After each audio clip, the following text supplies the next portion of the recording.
আসসালামু আলাইকুম। আমি মেহেদী হাসান সাইফ। কাজ করছি সেলস এক্সপার্টের হেড অফ মার্কেটিং টিম হিসেবে। আজকের ভিডিওতে আমরা একটু ডিপলি জানার চেষ্টা করব কিভাবে অ্যাড এর অ্যাকচুয়ালি বাজেট স্কেল আপ করতে হয় এবং অ্যালগরিদমিক ওয়েতে সেলস এর স্কেল আপ করতে হয়। আমরা আসলে Facebook অ্যাড এর স্কেল বলতে মনে করি হরিজন্টাল এন্ড ভার্টিক্যাল স্কেল, যে আসবো কিছু কনটেন্ট বাড়াবো, বাজেট বাড়াবো। এত সহজে যদি আসলে বাজেট বাড়ানো যেত, ঘরে, ঘরে অনলাইন বিজনেসম্যানরা কোটিপতি হয়ে বসে থাকতো। সো বাংলাদেশে কিন্তু এই যে অ্যাড স্কেল করতে না পারা বা বাজেট বাড়ালে সেলস না বেড়ে উল্টো কমে আসা, এই ধরনের ইস্যুগুলো বলা যেতে পারে ন্যাশন ওয়াইড একদম জাতীয় লেভেলে একটা ইস্যু হয়ে গেছে। বাট এই যে বাজেট বাড়াচ্ছে না, একটা বাজেট বাড়ালে সেল বাড়ার কথা। সেল বাড়ুক না বাড়ুক অন্তত আগের স্থানেই থাকার কথা। কিন্তু দেখা যাচ্ছে আপনি বাজেট বাড়াচ্ছেন, একবার সেলস উল্টো কমে যাচ্ছে। বা আপনি বাজেট বাড়াচ্ছেন, একটা নির্দিষ্ট পর্যায় পর্যন্ত বার্ন করলেন কিন্তু সেল বাড়লো না। এরপর পর্যায়ে কি করতে হবে? এই ধরনের সবকিছু নিয়ে ইনশাআল্লাহ আমরা এই ভিডিওতে খুব ডিপলি আলোচনা করব। তবে এখানে আমি যে টপিক গুলো তুলে ধরছি, আমি সবগুলোর একটা ওভারভিউ আপনাদেরকে প্রদান করব। কারণ ভিডিওটাতে এত কিছু কভার আপ করতে গেলে অলমোস্ট ৩-৪ ঘন্টার বেশি লং হয়ে যাবে। তো আপনাদের যদি কোনো প্রকার কোয়েরি অথবা আপনাদের কোনো প্রকার জানার কিছু থাকে অবশ্যই কমেন্ট করে আমাদের জানাতে পারেন। আমরা যতটুকু পারি আপনাদেরকে সহযোগিতা করব। তো অ্যাড এর স্কেল মানে আমরা আসলে সবচেয়ে বড় যে ভুলটা করি, অ্যাড এর স্কেল মানে মনে করি যে ঠিক আছে আমার কস্ট পার রেজাল্ট এখন কম আছে, আমরা বাজেটটাকে বাড়ায়া দেই। লেটস সে আমার $১০০ এর অ্যাড চলতেছে, আমরা $১২০ করে দিই, $১৩০ করে দিই। তো এটা আসলে আমাদের সর্বপ্রথম ভুল একটা স্টেপ। আমি $১০ বাড়াবো না, $৫ বাড়াবো না, $২ বাড়াবো না, কি ১০০ থেকে ১ লাফে ২০০ তে চলে যাবো। এটা টোটালি ডিপেন্ড করতেছে আমি কতটুকু প্রিপেয়ার্ড ফর স্কেল এবং আমার অ্যাড কতটুকু প্রিপেয়ার্ড ফর স্কেল। এখন সেই জিনিসগুলো আসলে দেখুন, আ একটু ডিপলি আসলে আমরা দেখি যে কিভাবে কি করা দরকার। যেমন একটা অ্যাড স্কেল করবেন কি করবেন না, এটার ১ম ধাপই হচ্ছে আপনার টার্গেট অডিয়েন্স কে অপটিমাইজ করা। অর্থাৎ আপনার এড এর টার্গেটিং কে অপটিমাইজ করা। আমরা যেটা করি, আমরা ওই যে ২ টা একটা টার্গেটিং করেই বা একটা অডিয়েন্স এর উপরে এড স্কেল আপ করা শুরু করি। বাট এটা খুব বড় ভুল। একটা এড স্কেল আপ করতে গেলে এট লিস্ট আপনার হাতে ২ টা কি ৩ টা উইনিং অডিয়েন্স হাতে রাখতেই হবে। এখন অডিয়েন্স গুলোকে কিভাবে ডিফাইন করবেন? আমি কয়েকভাবে একটা এড এর অডিয়েন্স কে ডিফাইন করে কিছু ভালো পারফরম্যান্স পেয়েছি। এর মধ্যে একটা হচ্ছে কোর অডিয়েন্স। কোর অডিয়েন্স বলতে আম আপনি যেই প্রোডাক্টটা বিক্রি করছেন, সেই প্রোডাক্টের সাথে একদম 100% রিলেটেড কিছু কিওয়ার্ড। বড়জোর ২ থেকে ৪ টা কোর অডিয়েন্স এর কিওয়ার্ড দিয়ে একটা অডিয়েন্স তৈরি করবেন। আরেকটা করবেন হচ্ছে ডিটেইল টার্গেটিং, অর্থাৎ প্রতিটা অডিয়েন্স মানে একটা এড সেট। আপনাকে আগে অডিয়েন্স টেস্টিং করতে হবে। আমরা একদম শুরু থেকে চিন্তা করতেছি, ওকে? তো এড এর টার্গেটিং কিভাবে সাজাবেন? ১ম একটা কোর অডিয়েন্স সাজাবেন যেটা আপনার প্রোডাক্টের সাথে সরাসরি কানেক্টেড। লাইক আপনি কোনো গিফট স্টোর এর জন্য এড চালাচ্ছেন। আপনি Facebook এ দেখবেন গিফট শপ নামে একটা ইন্টারেস্ট আছে। সেটাকে আপনি টার্গেট করে দেন। লাইক আপনি সানস্ক্রিন এর জন্য এড রান করতে যাচ্ছেন, কোর অডিয়েন্স হিসেবে সানস্ক্রিন এর ইন্টারেস্টটাকে এড করে দেন। এখন আরেকটা অডিয়েন্স টেস্ট করবেন, সেটা হচ্ছে ডিটেইলড টার্গেটিং। এখন ডিটেইল টার্গেটিংটাকে কিভাবে করে এটা একটু আপনাদেরকে বুঝাই। আমরা ডিটেইল টার্গেটিং মানে একটা মিসকনসেপশন দেখেছি আমি। সেটা সবাই মনে করে ডিটেইল টার্গেটিং মানে যেই অডিয়েন্সটা মন চাচ্ছে মন মতো এড করো। আ রিলেভেন্ট যতগুলা কিওয়ার্ড Facebook সাজেস্ট করতেছে এড ম্যানেজারে সবগুলাকে এনলিস্টেড করলেই আমরা মনে করি যে ডিটেইল টার্গেটিং হয়ে যাচ্ছে। বাট ডিটেইল টার্গেটিং এর ক্ষেত্রে বিষয়টা অবশ্যই এরকম না। ডিটেইল টার্গেটিং এ যেভাবে টার্গেট অডিয়েন্সটা তৈরি করবেন সেটা আপনার প্রোডাক্ট রিলেটেড কিছু কিওয়ার্ড ইউজ করবেন ৬ টা থেকে ৭ টা এবং পাশাপাশি কিছু জেনেরিক কিওয়ার্ড দিবেন। জেনেরিক কিওয়ার্ড বলতে engage shopper, online shopping, frequent international travellers, business class etc এই ধরনের কিছু আপনার অডিয়েন্সের সাথে রিলেভেন্ট হয় এই ধরনের কিছু জেনেরিক কিওয়ার্ডস ব্যবহার করবেন। ওকে? অ্যান্ড ৩য় অডিয়েন্সটাকে আপনারা যেভাবে তৈরি করবেন সেটা মেটার এআই। মেটার এআই রিসেন্টলি খুব ভালো করতেছে but still up to the mark না, বাট ভালো করতেছে। তো মেটার এআই এর উপরে একটা অ্যাড সেট তৈরি করে আপনার কনটেন্ট গুলো দিয়ে একটা অ্যাড রান করবেন। এখানে ৫ টা অডিয়েন্সকে একসাথে রান করতে হবে বিষয়টা এরকম নয়। এটা টোটালি আপনার বাজেটের উপর। আপনার বাজেট যদি সীমিত হয় আপনি ২ টা ২ টা করে অডিয়েন্সকে টেস্ট করে ফিল্টার আউট করেন। নেক্সট অডিয়েন্স এ চলে আসেন। বাট এই অপশনটা আমি দেখাচ্ছি এর কারণ এই ৫ টা অডিয়েন্সকে টেস্ট করে এখান থেকে ২-৩ টা অডিয়েন্স উইনিং এমনিতেই বের হবে। এদেরকে একসাথে স্কেল করতে হবে। কোনো একটা ইন্ডিভিজুয়াল অডিয়েন্সকে শুধু যদি একটা বারবার স্কেল করতে থাকেন, একটা পর্যায়ের পর দেখবেন আপনার এড খুব সহজে ফাটিগ হয়ে যাচ্ছে এবং আপনার এডের কস্ট পার রেজাল্ট বেড়ে যাচ্ছে। তৃতীয় অডিয়েন্সটা তো হচ্ছে মেটার এআই অ্যাডভান্টেজ টার্গেটিং যেটা, এটা ইউজ করে কিছু ট্রাই করতে পারেন। আরেকটা হচ্ছে কাস্টম অডিয়েন্সেস। এখন কাস্টম অডিয়েন্স বলতে আমরা খুব আরকি এই জিনিসটাকে খুব হালকাভাবে নিয়ে নেই অনেকে। আমরা কাস্টম অডিয়েন্স মানে মনে করি ধরেন যারা আ আরকি মোস্ট অফ জুনিয়র মার্কেটারদেরকে যেভাবে টার্গেট করতে দেখি বা যে সকল অনলাইন বিজনেসম্যানরা নিজেদের এড নিজেরা রান করে, ওনাদেরকে দেখি যে ভিডিও ভিউ দিয়ে যেভাবে মন চাচ্ছে সেভাবে কিছু কাস্টম অডিয়েন্স তৈরি করে আবার রিটার্গেটিং করতেছে। বাট এখানে আপনার কিছু স্ট্র্যাটেজিস থাকা দরকার। যে আমি কাকে টার্গেট করছি, কেন টার্গেট করব এবং কি কারণে টার্গেট করব, টার্গেট করে আমি তাকে নতুন কি অফার করব। এই জিনিসগুলা ছাড়াই আমরা যেটা করি মন মতো কতগুলো কাস্টম অডিয়েন্স তৈরি করে সবগুলোকে রিটার্গেট এড এ ছেড়ে দেই। যার কারণে এড এর পারফরম্যান্সটা কাস্টম অডিয়েন্স এ মোস্ট অফ দ্যা টাইম উঠে আসে না। আচ্ছা, ৫ম টাইমে হচ্ছে আমরা যেটা দেখব সেটা হচ্ছে ৫ম অডিয়েন্স হিসেবে আমরা লুক এলাইকটাকে ট্রাই করতে পারি। If you have good purchase rate in website, হ্যাঁ? লাইক যেমন মনে করেন আপনার ওয়েবসাইটে মোটামুটি ৪০০-৫০০ পার্সেল বা ৪০০-৫০০ টা অর্ডার আপনি পেয়েছেন। সেই অর্ডারের ডাটাটাকে লুক এলাইক করে একটা এড রান করতে পারেন। এভাবে দেখা যায় আপনি বিভিন্নভাবে লুক এলাইক ট্রাই করলেন, এড টু কার্ট দিয়ে একটা লুক এলাইক করলেন, ইনিশিয়েট চেকআউট দিয়ে একটা লুক এলাইক করলেন। তারপর হচ্ছে আপনার ভিডিওর 75% ভিউ আর 55 সরি 50% ভিউর হচ্ছে কিছু কাস্টম অডিয়েন্স তৈরি করে সেটার লুক-এলাইক বের করে একটা এড রান করলেন। এভাবে ৪-৫ টা লুক-এলাইক অডিয়েন্সকে টেস্ট করলে মোটামুটি অবশ্যই ১টা ২টা লুক-এলাইক অডিয়েন্স খুব ভালো পারফর্ম করে। তো আপনি যদি এড এর স্কেল এর নিয়তে থাকে যে আজকে আমি এড রান করতেছি, আমি দ্রুত স্কেল করব, অবশ্যই এই ৫ টা অডিয়েন্সকে নিয়ে কাজ করতে হবে এবং আমি প্রিটি সিউর বা আমার বিগত এক্সপেরিয়েন্স থেকে আমি কনফার্ম হয়তো বলতে পারি যে এখানে ৫ টার থেকে এট লিস্ট ৩ টা হলো অডিয়েন্স আপনার দাঁড়ায়া যাবে। ওকে, এড এর টার্গেটিং ইমপ্রুভমেন্ট এর পরের কাজটা কি? পরের কাজটাই হচ্ছে আপনার এড এর ক্রিয়েটিভ নিয়ে কাজ করা। এড এর ক্রিয়েটিভ নিয়ে কিভাবে কাজ করবেন? চলেন এটা একটু ডিপ ডাউন এ আমরা জানি। আ এড স্কেল আপ এর ক্ষেত্রে আবার দ্বিতীয়তে আমরা যে জিনিসটা মেক সিউর করতে হবে সেটা হচ্ছে ক্রিয়েটিভ ইমপ্রুভ করতে হবে এবং কিছু উইনিং ক্রিয়েটিভ হাতে রাখতে হবে। ওকে? একটা এড স্কেল আপ করার ক্ষেত্রে অলওয়েজ মাথায় রাখবেন অন্তত আপনার ৩ থেকে ৪ টা উইনিং ক্রিয়েটিভ আপনার হাতে থাকতে হবে। এখন ক্রিয়েটিভ গুলোকে কিভাবে খুব ইজিলি আপনারা ফাইন্ড আউট করতে পারেন ওইটার একটা প্রসেস আপনাদেরকে আমার সাথে আমি শেয়ার করি। লাইক এই যে আপনারা এখানে এতগুলো এড সেট করতেছেন ৪ টা ৫ টা ৬ টা এড সেট আপনাদের হয়ে যাচ্ছে। হয়তোবা আপনি ডিটেইল টার্গেটিং এর অডিয়েন্সটাকে ৩-৪ ভাবে ট্রাই করলেন, কোর অডিয়েন্সটাকে ৩-৪ ভাবে ট্রাই করলেন। আপনার কাছে কিন্তু মোটামুটি অনেকগুলো অডিয়েন্স চলে আসছে, তাই না? বা অনেকগুলো এড সেট করার মতো অপশন তৈরি হয়েছে। এখন বিষয় হচ্ছে লেটস থিংক অ্যাবাউট আপনার প্রোডাক্টটা নিয়ে কি নিয়ে চিন্তা করা যায়? আ চিন্তা করি আপনারা হচ্ছে কোন একটা হ্যান্ড ওয়াচ বিক্রি করতেছেন, ওকে? তো আপনার যে হ্যান্ড ওয়াচের ধরে নিই আপনার কাছে ৪ থেকে ৫ টা ক্রিয়েটিভ আছে। এখানে আবার আমাদের অনলাইন ব্যবসায়ীদের নিয়ে একটা ভুল আমি বলি। আমাদের বেশিরভাগ অনলাইন ব্যবসায়ীরা মনে করে যে চাইনিজ ইম্পোর্টারদের একটা ভিডিও বাংলা ভয়েস ওভার লাগাবো। নয়তোবা হচ্ছে একটা প্রোডাক্ট মন চাইলো জাস্ট ক্যামেরার সামনে দান বাম করে দেখিয়ে দিলাম। আ একটা ভিডিও বা কোন একটা মডেলকে দিয়ে তৈরি করলাম। ওই একটা ভিডিও দিয়ে আমি কোটি টাকা সেল জেনারেট করে ফেলবো। যেহেতু এজেন্সি লেভেলে কাজ করতেছি বিগত অনেক বছর ধরে, এরকম অনেক অনলাইন ব্যবসায়ীর সাথে পরিচয় হয় নিয়মিত। যারা আসলে মনে করে একটা ভিডিওই অনেক কিছু। বাট একটা ভিডিও দিয়ে কিচ্ছু হবে না। আপনি একটা নির্দিষ্ট গণ্ডি পর্যন্ত সেল জেনারেট করতে পারবেন, এরপর ওই ভিডিও শেষ। বন্ধ করে দিতে হবে। সো আপনারা হচ্ছে যেটা করবেন পার এড সেটে এট লিস্ট ৩ টা ভিডিও রাখবেন। ৩ টা ভিডিও ম্যান্ডেটরি না, ৩ টা ক্রিয়েটিভ ম্যান্ডেটরি। এগুলো ফটো হইতে পারে, রিলস হতে পারে, যেকোনো কিছু। বাট আপনার প্রোডাক্টের ওরিয়েন্টেড, ওকে? সো যখন হচ্ছে আপনারা এড সেট গুলোকে টেস্টিং করবেন, বিভিন্ন অডিয়েন্স টেস্টিং করবেন, সেটার আন্ডারে চেষ্টা করবেন এট লিস্ট ৩ টা করে আ ক্রিয়েটিভ রাখার। এতে করে কিন্তু আপনার একসাথে ৩ টা ক্রিয়েটিভ এনালাইসিস হয়ে যাচ্ছে। আপনি যখন ৪ থেকে ৫ দিন পর অ্যাডটাকে আবার ডিপলি এনালাইসিস করতে যাবেন, আপনার কাছে কিন্তু তখন দেখা যাবে ৩ টা থেকে এট লিস্ট ২ টা অথবা ১ টা উইনিং কনটেন্ট চলে আসছে। স্কেল আপ এর জন্য হচ্ছে এখন পর্যন্ত আমরা দেখলাম অডিয়েন্স কিভাবে বের করবেন, কিভাবে উইনিং ক্রিয়েটিভ বের করবেন ২ টা জিনিস জানতে পারলাম।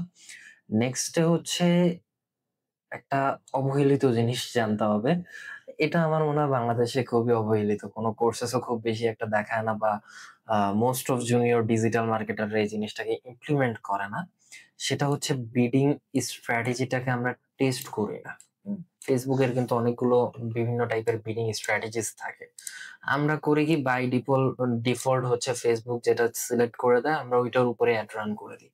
কিন্তু আপনি যদি প্রপারলি আপনার এড এর স্কেল আপ করতে চান, আপনার বিজনেস থেকে একটা বড় অ্যামাউন্ট অফ সেলস জেনারেট করতে চান, আপনাকে কিন্তু বিডিং স্ট্র্যাটেজি নিয়েও বারবার বিভিন্ন টেস্টিং করতে হবে। ওকে?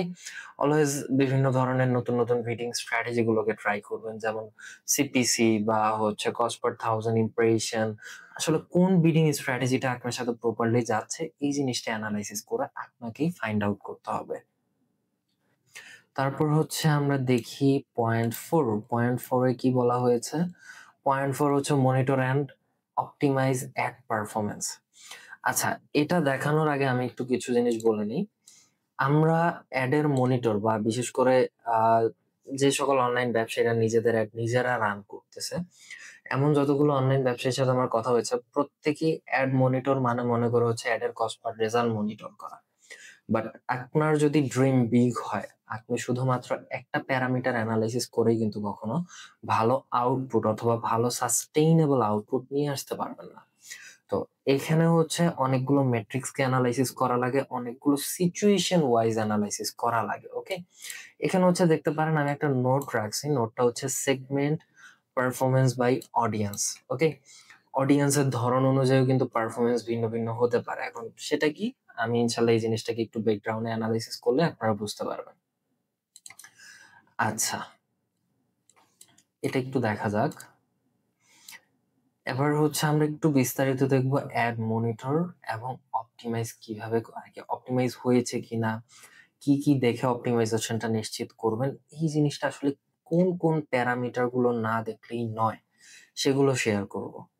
প্রথমটাই হচ্ছে কস্ট পার রেজাল্ট, আমাদের জাতীয় প্যারামিটার।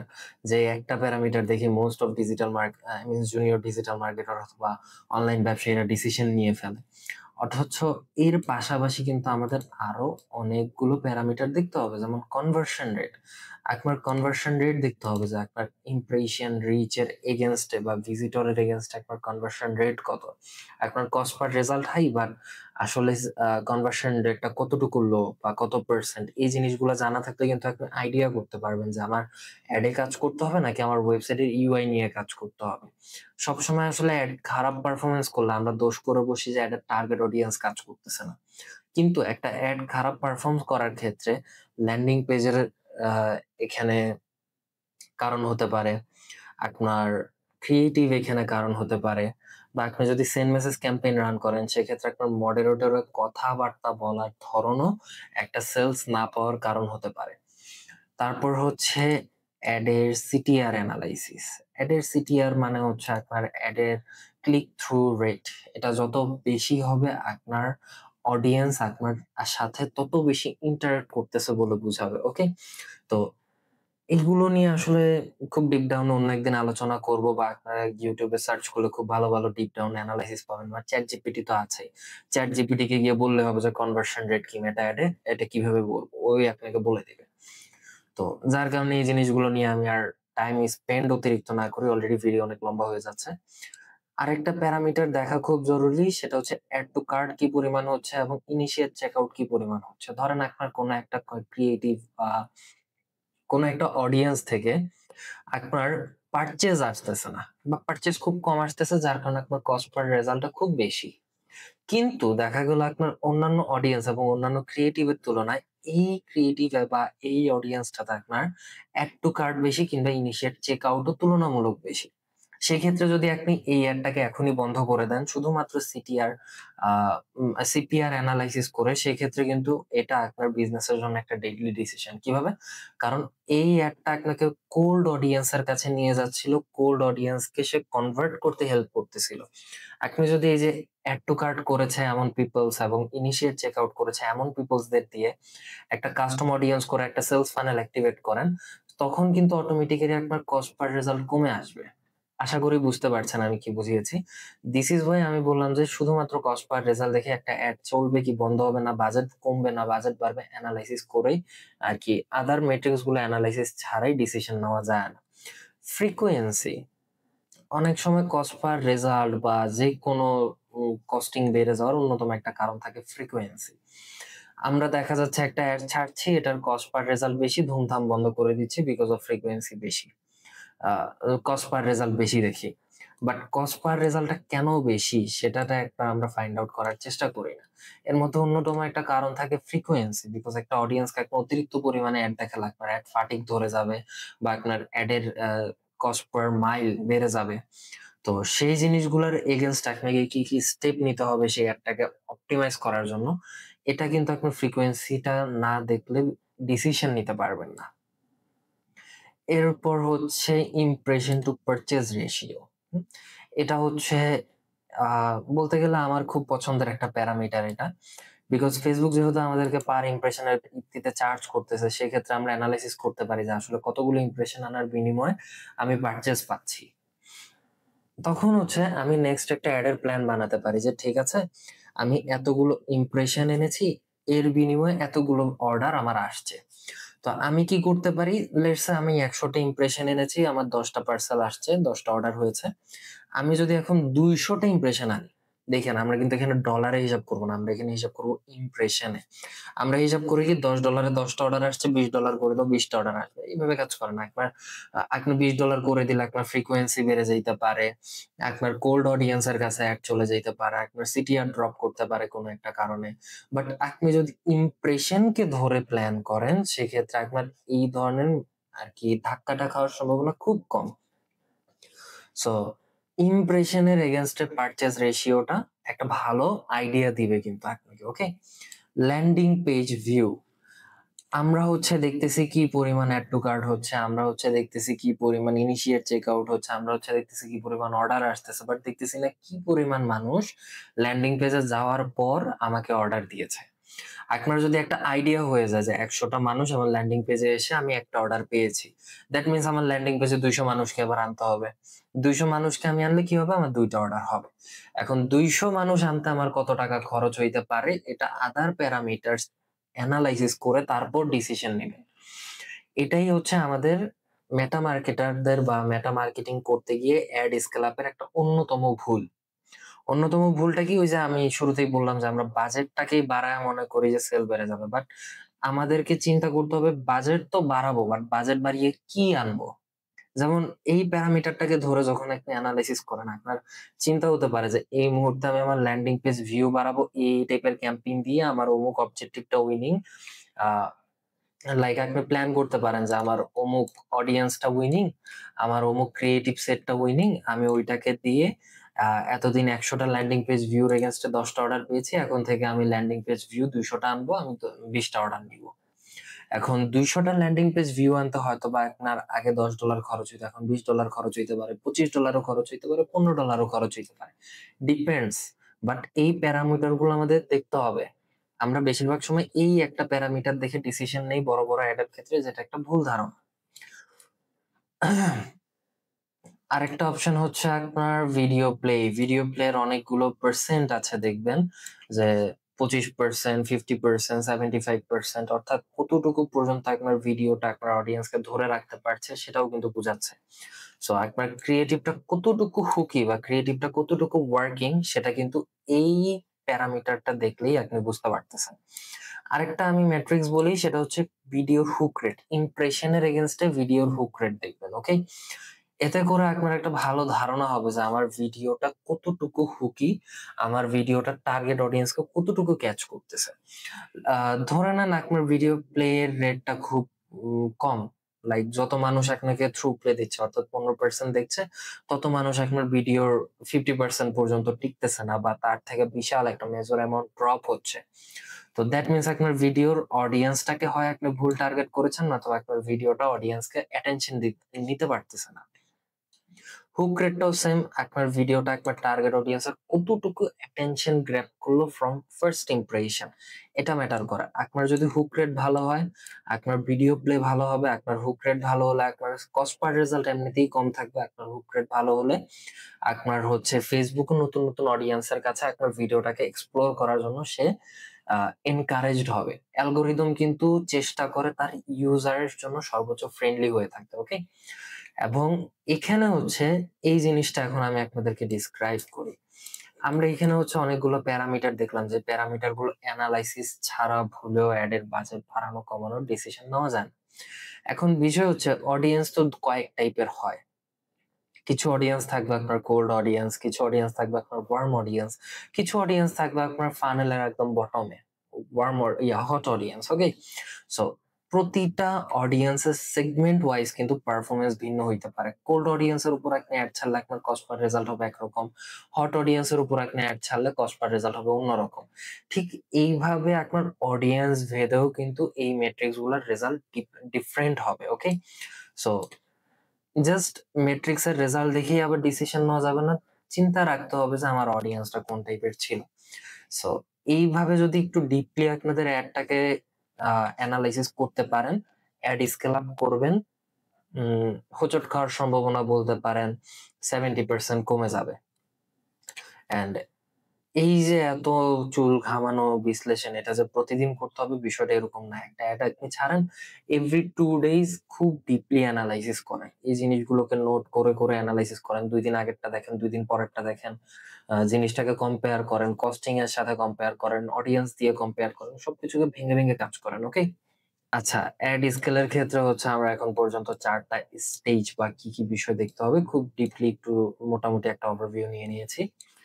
এরপরের স্টেজটা হচ্ছে আপনার আ লিভারেজ আদার ই-কমার্স ফিচারস। আপনি অনলাইনে বিক্রি করতেছেন, ওকে? সো আপনাকে টেকনোলজির সর্বোচ্চ সুবিধাটা নেওয়ার জন্য চেষ্টা করতে হবে। এখন কিছু ইজি ফিচারস বলি, যেটা একদম হাতের নাগালে ফ্রি অফ কস্ট এবং যে কেউ এগুলো খুব সহজে ইমপ্লিমেন্ট করতে পারে। প্রথমটা হচ্ছে সার্ভার সাইড ট্র্যাকিং, ওকে? আমাদের মোস্ট অফ অনলাইন বিজনেসেস গুলো সেলস ক্যাম্পেইন চালানোর ক্ষেত্রে যেটা হয়, পিক্সেল ইউর সাইট অথবা কোনো প্লাগইন দিয়ে নিজের ওয়েবসাইটের সাথে পিক্সেলটাকে কানেক্ট করে। আসলে ওইভাবে একটা প্লাগইন নির্ভর পিক্সেলের সেটআপের তুলনায় ফেসবুক হচ্ছে আমাদেরকে অলওয়েজ রিকমেন্ড করে সার্ভার সাইড ট্র্যাকিং করার জন্য।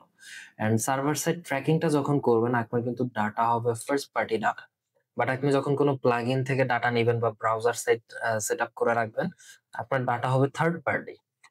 বাট আপনি যখন সার্ভার সাইডে ট্র্যাকিং করবেন, আপনার কোনো অডিয়েন্সের ডাটা মিস হবে না। আপনার ডাটাটাকে আরো ডিপলি ফেসবুক পাবে। আপনার অ্যাডটাকেও লিভারেজ করার সে সুযোগ পাবে। আরেকটা হচ্ছে GT4, সরি আমার এখানে লেখায় ভুল হয়েছে। এটা হচ্ছে GA4, ওকে? GA4 মানে হচ্ছে Google Analytics। Google Analytics হচ্ছে আপনাকে একটা ব্রিফ ডাউন এনালাইসিস দিবে যে আপনার কোন পেজে অডিয়েন্স কেমন, কোন প্রোডাক্ট বেশি বিক্রি হচ্ছে, কোন প্রোডাক্ট কম বিক্রি হচ্ছে, কোন কোন লোকেশন থেকে অডিয়েন্স বেশি আসছে, কোন কোন লোকেশন থেকে পারচেজ বেশি পড়তেছে। GA4 হচ্ছে আপনাকে এই ধরনের ডিপ এনালাইসিস গুলো দিবে আপনার ওয়েবসাইটে। অ্যান্ড ক্লারিটি হচ্ছে আমরা বেশিরভাগ সময় এই জিনিসটাকে অবহেলা করি। বাট এই যে আমরা ফেসবুক থেকে এত এত মানুষ ওয়েবসাইটে পাঠাচ্ছে, এরা করতেছে কি? লাইক এরা কি ওয়েবসাইটে গিয়ে ওয়েবসাইটটা তার সামনে প্রপারলি লোড হচ্ছে না, বা সে আমার ইন্টারফেস বুঝতেছে না, বা যে অডিয়েন্স গুলো আমার পেজ ভিউ করতেছে সবগুলো আসলে ডেড অডিয়েন্স। দ্যাট মিনস কিছু অডিয়েন্স হয় না যে সামনে একটা লিঙ্ক আসলো ঢুকে গেল, এই টাইপের অডিয়েন্স। তো এই জিনিসটাকে ডিফাইন করার সুযোগ দেয় হচ্ছে মাইক্রোসফট ক্লারিটি। ক্লারিটি হচ্ছে আপনাকে একটা হিট ম্যাপ দিবে। আপনি যদি ল্যান্ডিং পেজে অ্যাড রান করেন, আপনাকে সে ল্যান্ডিং পেজের একটা হিট ম্যাপ দিবে। দেখাবে যে কতটুকু এরিয়াতে আপনার ল্যান্ডিং পেজের কতটুকু এরিয়াতে অডিয়েন্স বেশি ছিল, কোথায় এসে অতিরিক্ত ড্রপ করছে। সো এই জিনিসগুলো কিন্তু আপনি এনালাইসিস করতে পারবেন, হ্যাঁ? ধরেন একটা ল্যান্ডিং পেজের কোনো একটা পার্টে এসে দেখলেন অডিয়েন্স হঠাৎ করে 20-25% কমে গেছে। দ্যাট মিনস আপনার ল্যান্ডিং পেজের ওই জায়গাটার ডিজাইনটাকে চেঞ্জ করতে হবে, সামথিং হুকি দিতে হবে। আপনার অডিয়েন্স ওই জায়গায় এসে হুক ছুটে যাচ্ছে। তো ক্লারিটি হচ্ছে আপনাকে ২ টা জিনিস খুব উপকার করবে। সেটা হচ্ছে সে আপনাকে আপনার ইউজারদের স্ক্রিন রেকর্ড দিবে। ওকে? তো প্রতিদিন ধরেন আপনার ১০০ টা ভিজিটর আসলো, আপনি মোটামুটি ৮-১০ জনের স্ক্রিন রেকর্ড যদি চেক করেন, আপনার হচ্ছে একটা ভালো আইডিয়া করতে পারবেন যে আ মানুষগুলো যারা আসতেছে অডিয়েন্সটা ঠিক নাকি ভুল, তারা কি আমার ওয়েবসাইটটাকে নেভিগেট করতে পারতেছে কিনা, হিট ম্যাপ দেখলে বুঝতে পারবেন যে আমার ওয়েবসাইটের ডিজাইনে কোনো চেঞ্জ আনার প্রয়োজন আছে কিনা, ল্যান্ডিং পেজটা পারফেক্ট কিনা। তো অ্যাড রান করতে গেলে এই টুলগুলোকে লিভারেজ করতে হবে। পিক্সেল ইউর সাইট বা সাধারণ কোনো পিক্সেল দিয়ে কানেক্ট না করে, প্লাগইন দিয়ে কানেক্ট না করে অবশ্যই চেষ্টা করবেন সার্ভার ট্র্যাকিং কানেক্ট করতে। GA4 তো মাস্ট হ্যাভিং টুল। ক্লারিটিটা অবশ্যই ট্রাই করার চেষ্টা করবেন। আচ্ছা, অ্যাড স্কেল আপ এর ক্ষেত্রে এতক্ষণ পর্যন্ত আমরা অনেকগুলো জিনিস দেখলাম। আমরা দেখলাম কিভাবে টার্গেট অডিয়েন্স বের করব। জাস্ট ১টা ২টা টার্গেট অডিয়েন্স না পেয়ে কিভাবে আমরা অনেকগুলো টার্গেট অডিয়েন্সকে এক্সপ্লোর করতে পারি। কিভাবে হচ্ছে আমরা উইনিং ক্রিয়েটিভ কম খরচে খুঁজে বের করতে পারি, কিভাবে আমরা বিডিং স্ট্র্যাটেজি গুলোকে নিয়ে প্ল্যান আপ করব। একটা অ্যাড স্কেল আপ এর ক্ষেত্রে শুধুমাত্র কস্ট পার রেজাল্ট না দেখে আর কোন কোন প্যারামিটার গুলো অবশ্যই দেখতে হবে, এবং সেই প্যারামিটার গুলোর রেজাল্ট দেখে ডিসিশন দেওয়ার ক্ষেত্রে অডিয়েন্সকে কিভাবে চিন্তা করব। তারপর আদার যে ই কমার্স লিভারেজ করার মতো যে টুল গুলো, ওকে, এগুলো কিভাবে কাজ করে বা কোন কোন টুলটা অবশ্যই রাখা উচিত, এসব কিছু আমরা জানলাম। এখন হচ্ছে আমরা একটা জিনিস জানবো, সেটা হচ্ছে মোস্ট ইম্পর্ট্যান্ট একটা জিনিস, সেটা হচ্ছে ডেভেলপ সেলস ফানেল। এখানে হচ্ছে আমাদের একটা মিসকনসেপশন আমি বলি। আমরা সেলস ফানেল বলতে মনে করি হচ্ছে প্রথমে হচ্ছে আমরা ধরেন এই যে কোল্ড অডিয়েন্স গুলোকে ওইভাবে টার্গেট করে নিয়ে আসলাম, এবার একটা কাস্টম অডিয়েন্স তৈরি করব, এদেরকে আমি যে কন্টেন্ট দেখাইছি সেই কন্টেন্টে আবার কাস্টম অডিয়েন্স দিয়ে দেখাবো, আবার কাস্টম অডিয়েন্স থেকে যারা দেখছে তারা পারচেস করতেছে কি করতেছে না অ্যানালাইসিস করে ডিসিশন নিব যে কাস্টম অডিয়েন্স ভালো কাস্টম অডিয়েন্স খারাপ। আসলে সেলস ফানেলটা এইভাবে কাজ করে না। এই জিনিসটা আসলে এতটাও সিম্পল থিং না। একটা সেলস ফানেলের ভিতর কি কি ইনক্লুডেড? সেলস ফানেলের ভিতর শুধুমাত্র কাস্টম অডিয়েন্স ইনক্লুডেড না, সেলস ফানেলের ভিতর আপনার কন্টেন্টের ফ্লোটাও ইনক্লুডেড। ওকে, এখন কন্টেন্ট ফ্লো বলতে কি বুঝালাম? আপনার যখন আপনি একটা সেলস ফানেলকে অ্যাক্টিভেট করবেন, আপনাকে নিজেকে বসতে হবে একজন কাস্টমারের জায়গাতে। বসে আপনি আপনার ব্র্যান্ডের প্রতি একদম একটা অবহেলার মতো আচরণ করবেন যে না, এই ব্র্যান্ড আমি চিনি না, ও যতই অ্যাড দেখাক আমি ওর থেকে পারচেস করব না। তখন হচ্ছে নিজে নিজেকে জিজ্ঞেস করবেন এই ব্র্যান্ড আমাকে কি কি কন্টেন্ট দেখালে আমি কনভিন্স হব। সেই কন্টেন্টের একটা চার্ট তৈরি করবেন যে আমি ফার্স্টে এই ধরনের কন্টেন্ট দিব, তারপরের টপিকটা হবে এমন, তারপরের টপিকটা হবে এমন, তারপর আমি একটা অফার দিব, তারপর হচ্ছে আমি একটা অফারেও যারা কনভার্ট হবে না তাদেরকে আবার ভিন্নভাবে আমি এই একটা হুক দিয়ে কন্টেন্ট করব, তারপরেও যারা কনভার্ট হবে না তাদেরকে আমি এইভাবে একটা অফার দিব। এই যে প্ল্যানিংটা, এটাকেই বলে সেলস ফানেল। আর আমরা হচ্ছে সাধারণত সেলস ফানেল বলতে মনে করি যে আমরা কোর অডিয়েন্স বা ডিটেল টার্গেটিং অডিয়েন্স দিয়ে মানুষকে টার্গেট করব। ৫০,০০০ মানুষ হচ্ছে আমাদের ভিডিওর 15% দেখবে, আমরা ওদেরকে কাস্টম অডিয়েন্স করে সেই একই কন্টেন্ট আরেকবার দেখাবো, তাদের উপর ফ্রিকোয়েন্সি আনবো। এটা জাস্ট সেলস ফানেলের ছোট একটা পার্ট। বাট সেলস ফানেলের বড় একটা পার্ট হচ্ছে কন্টেন্ট স্ট্র্যাটেজি। আপনার কন্টেন্ট স্ট্র্যাটেজি যতটা ভালো থাকবে, আপনার সেলস ফানেল ততটা ভালো কাজ করবে। আপনার কন্টেন্ট স্ট্র্যাটেজি যতটা ভালো থাকবে, আপনার ক্রিয়েটিভটাও তত তাড়াতাড়ি খুঁজে পাবেন, উইনিং ক্রিয়েটিভ। আপনার অডিয়েন্স গুলোও ঠিক তত তাড়াতাড়ি কাজ করবে। তো সেলস ফানেলের ক্ষেত্রে অলওয়েজ চিন্তা করবেন একটা অডিয়েন্সকে কোল্ড হিসেবে, যে ও আপনার ব্র্যান্ড সম্পর্কে জানেই না, সে আপনার ব্র্যান্ডকে অবহেলা করে, এবার ওকে কিভাবে কনভার্ট করানো যায়, কিভাবে ওর ট্রাস্ট উইন করা যায়, কিভাবে ওকে আপনার থেকেই কিনতে বাধ্য করা যায়। সেলস ফানেলের একটা মোটিভ থাকে। মোটিভটা হচ্ছে আমি যখন কোনো সেলস ফানেল অ্যাক্টিভেট করি, আমার মোটিভ থাকে আমি ৩ মাস পরে আমার ফানেলের ভিতরে থাকা অডিয়েন্সদের এরকম একটা সিচুয়েশন তৈরি করব যে সে যদি ওই প্রোডাক্টটা কিনে, সে বাংলাদেশের অন্য কোথাও থেকে কিনবে না, শুধুমাত্র আমার থেকেই কিনবে। এটা হচ্ছে একটা সেলস ফানেলের অ্যাডভান্টেজ। সেলস ফানেলটা করতেই হবে এভাবে, যেন অডিয়েন্স আপনাকে চোখে মুখে ট্রাস্ট করে, আপনাকেই বিলিভ করে, সে কখনো পারচেস করলে যেন আপনার থেকেই করে। ইভেন সেলস ফানেল এমন একটা জিনিস যে সে মানুষকে সাইকোলজিক্যালি ইনফ্লুয়েন্স করে ফেলে। আপনি যখন প্রপারলি একটা কন্টেন্ট স্ট্র্যাটেজি সাজাতে পারবেন, কন্টেন্ট ক্যালেন্ডার সাজিয়ে সেটাকে step by step properly target করে ফানেল ওয়েতে দেখাতে পারবেন, এমনও ঘটে যে একটা প্রোডাক্ট আমার কেনার প্রয়োজন নেই, বাট আমি জাস্ট অ্যাড গুলোর ফ্রিকোয়েন্সিতে বা অ্যাড গুলো দেখতে দেখতে অভ্যস্ত হয়ে, বিভিন্ন হুক দেখতে দেখতে অভ্যস্ত, আমি মেন্টালি ইনফ্লুয়েন্সড হয়ে আমি প্রোডাক্টটা কিনে ফেলছি। আপনারাও দেখবেন লাইফে অনেক সময় আমরা অনেক কিছু কিনে ফেলি, কিনা শেষে যখন ডেলিভারিটা চলে আসবে, রিসিভ করার ২ দিন পর মনে হবে, "ধুর এটা আমি কেন কিনলাম?" This is because of sales funnel. Sales funnel আমাদেরকে সাইকোলজিক্যালি প্রোডাক্টের প্রতি হাইলি ইন্টারেস্টেড করে তোলে। তো এই বিষয়গুলো যদি কেউ প্রপারলি মাথায় রেখে একটা অ্যাড স্কেল আপ করতে পারেন, আমার মনে হয় না অ্যাড স্কেল আপ না হওয়ার কোনো কারণ আছে। বাট এখানে একটা জিনিস মনে রাখতে হবে, আমরা যে ভুলটা করি বা আমরা একটা মিসকনসেপশন এ থাকি সেটা হচ্ছে অ্যাড এর বাজেট বাড়াইছি মানে সেল বাড়তেই হবে। আমরা এই জিনিসটার মধ্যে খুব আরকি বাজেভাবে ফেঁসে হইছি। বাট বিষয়টা এরকম না। আপনি ৫ বার ডিপ এনালাইসিস করবেন। লাইক আপনার $১০০ এর অ্যাড, আপনি ৩-৪ ঘন্টা নিয়ে বসে ধরে অডিয়েন্স সেগমেন্ট করে এই জিনিসগুলোকে এনালাইসিস করেন। এনালাইসিস করে আপনি $১০০ কে নিয়ে যান লেটস সে ১৩০ এ, ১২০ এ, ১২৫ এ, ১১৫ তে, যেকোনো ডলারের একটা বাজেটে নিয়ে গেলেন। আপনার এনালাইসিস যেটা বলে সেটাতে আপনি নিয়ে গেলেন। এখন নেওয়ার পরে দেখলেন আপনার অ্যাড এর সেল আসলো না।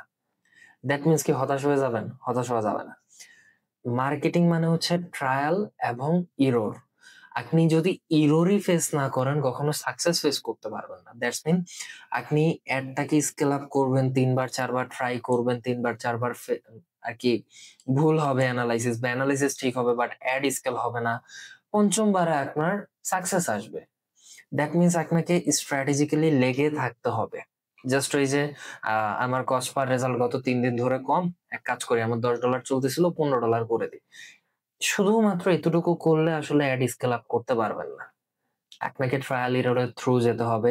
দেখা যাবে অনেক সময় আপনার এনালাইসিস করে ১ম অ্যাটেম্পটেই আপনি বিজনেস স্কেল আপ করে ফেলতে পারছেন। অনেক সময় দেখা গিয়েছে যে আপনি ১০ বার অ্যাটেম্প্ট নিচ্ছেন, প্রতিবার অ্যাটেম্প্ট নিচ্ছেন, ৪-৫ দিন পর বার্ন দিয়ে আবার পিছিয়ে আসতেছেন। আবার এনালাইসিস করতেছেন, আবার ৫-৬ দিন বার্ন দিয়ে আবার পিছিয়ে আসতেছেন। এরকম করে ৮-১০ টা অ্যাটেম্প্ট নিয়ে একটা অ্যাটেম্প্ট সাকসেসফুল হচ্ছে, ওই সাকসেসফুল এর বিজনেসটা অনেকটুকুই সামনে এগিয়ে যাচ্ছে। সো বিজনেস কিন্তু এভাবেই কাজ করে। এতটাই যদি ইজি হইতো যে Facebook এড আমি বাজেট দিলাম, ছেড়ে দিলাম, সেলস চলে আসবে। তাহলে এট লিস্ট বাংলাদেশের কথা চিন্তা করেন। বাংলাদেশে লক্ষ অনলাইন বিজনেসেস আছে। প্রতিটা ঘরেই দেখবেন আ ছেলে-মেয়েদের একটা ইচ্ছা থাকে যে সে অনলাইনে কিছু করবে। সো অনলাইন বিজনেস যদি এতটাই সহজ হইতো যে আমি প্রোডাক্ট নিয়ে আসলাম, এটার ফটো তুললাম, ভিডিও করলাম, এটাকে আবার আমি বুস্ট করে দিব, ক্যাম্পেইন করে দিব, অটোমেটিক এটা সেল আসবে। এত সহজ হলে আসলে ঘরে প্রত্যেকেই সাকসেসফুল অনলাইন বিজনেসম্যান হইতো। অ্যান্ড দেশের অর্থনীতি আসলে অনেক ভালো পর্যায়ে থাকতো। সো অলওয়েজ মনে রাখবেন অ্যাড ইস আ চ্যালেঞ্জ। ওকে? এটা একটা সিরিয়াস থিং। এটাকে ওই যে মন চাইলো কস্ট পার রেজাল্ট কম বাড়ায়া দেই, কস্ট পার রেজাল্ট বেড়ে গেছে কমায়া দেই। এভাবে কাজ করা যাবে না। ইভেন অনেক সময় দেখা যায় কস্ট পার রেজাল্ট বেশি থাকলেও একটা অ্যাডকে ৪ দিন ৫ দিন টানার প্রয়োজন হতে পারে। সেটা যখন হচ্ছে আপনারা এই জিনিসগুলোকে ডিপলি এনালাইসিস করবেন, আপনারাও বুঝতে পারবেন যে কখন জিনিসটাকে ৪-৫ দিন বার্ন দিতে হবে, কখন বার্নটাকে কয়েক ঘন্টার মাথায় ইনস্ট্যান্ট বন্ধ করতে হবে। সো এখানে আমি চেষ্টা করছি আমার একটা উম উম ডিটেইলড ওভারভিউ দেওয়ার। বাট স্টিল এগুলো নিয়ে যদি ব্রিফ আলোচনা করি, এই ভিডিও প্রায় ৩-৪ ঘন্টা চলে যাবে। তবুও ইনশাআল্লাহ আমি ধাপে আপনাদের সাথে এই জিনিসগুলো নিয়ে আ আলোচনা করব। তবে আজকে সবার জন্য একটা ছোট একটা ওভারভিউ রেখে যাচ্ছি। আপনাদের যদি কোন প্রকার কোয়েশ্চেনস থাকে বা কোন কিছু জানার থাকে, অবশ্যই কমেন্ট সেকশনে জানাবেন অথবা আমাদের সেলস এক্সপার্ট এর পেইজে যেকোনো প্রকার হেজিটেশন ছাড়া নক করবেন। আসসালামু আলাইকুম।